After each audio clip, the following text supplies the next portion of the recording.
Hi there, I'm Harriet Jachec from FoodBev Media at Expo West 2019 with Ari Morimoto, the Director of Marketing for Tcho Chocolate. Thank you for being with me. Of course, yeah.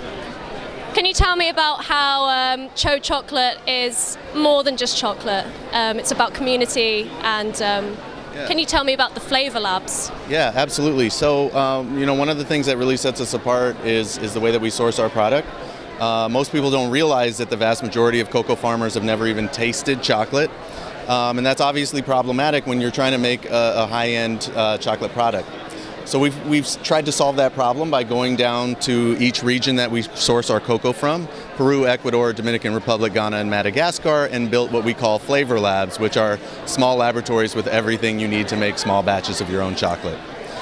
We then train all of our farmer partners how to make chocolate, but more importantly, we teach them how to taste it. So what does it taste like when it's not fermented properly, or it's not dried properly and a little bit moldy? So then we can help them change their processes to maintain a very high level of consistency, but also quality throughout their part of our supply chain.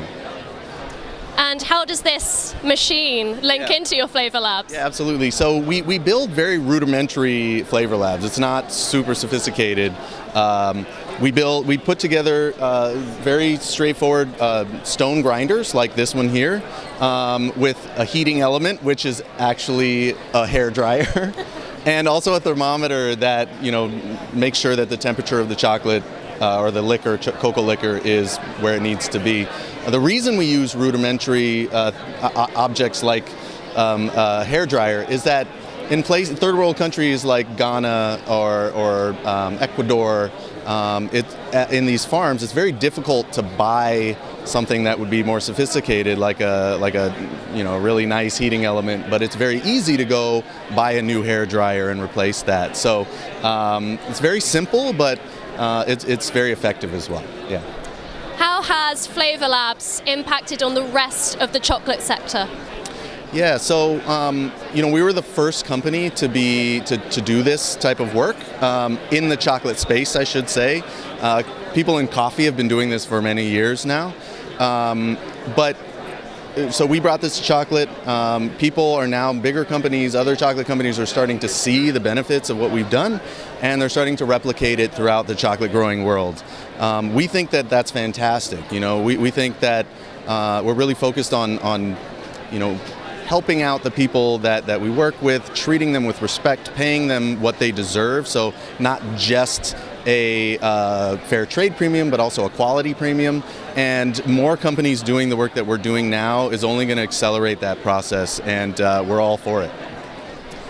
How are you changing your branding to move beyond the product itself? Yeah, that's a good question. So it's difficult because our package is quite small, but we've always been also a community focused brand, and we're from the San Francisco Bay Area. So some of the things that we've done in the past, like we've done a gift sets that are we call our artist series, and we've kind of highlighted young artists that are up and coming in the Bay Area and helped promote them by allowing them to design our gift sets. Also, we have a product line that we call our Makers series, which is a micro batch series that we launch a new bar every quarter now. That is something really weird and different.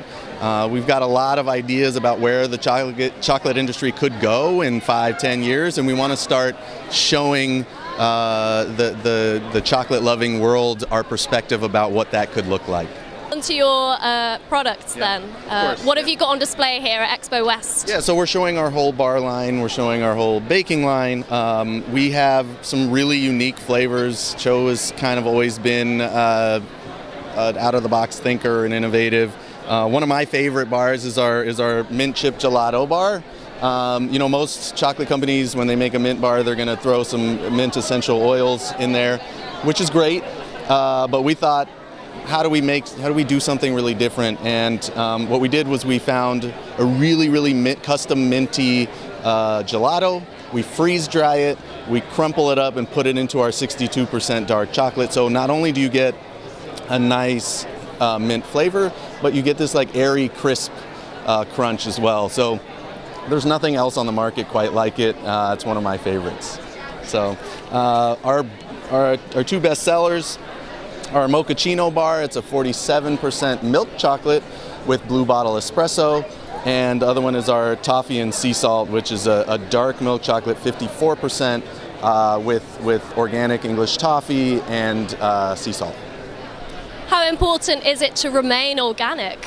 Very, very important to us.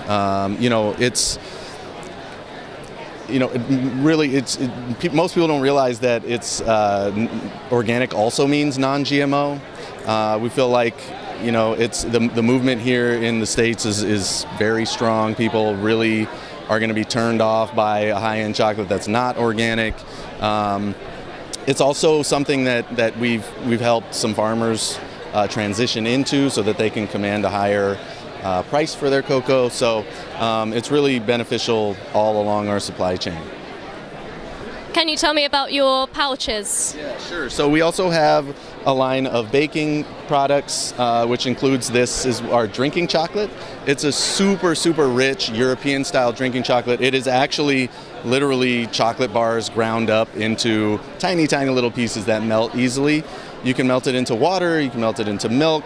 You can make it into a mocha. It's really versatile and very rich. So if you're into that super deep, dark chocolate flavor, this is the drinking chocolate for you. Thank you, Ari. Of course, no problem. Thank you for coming by the booth.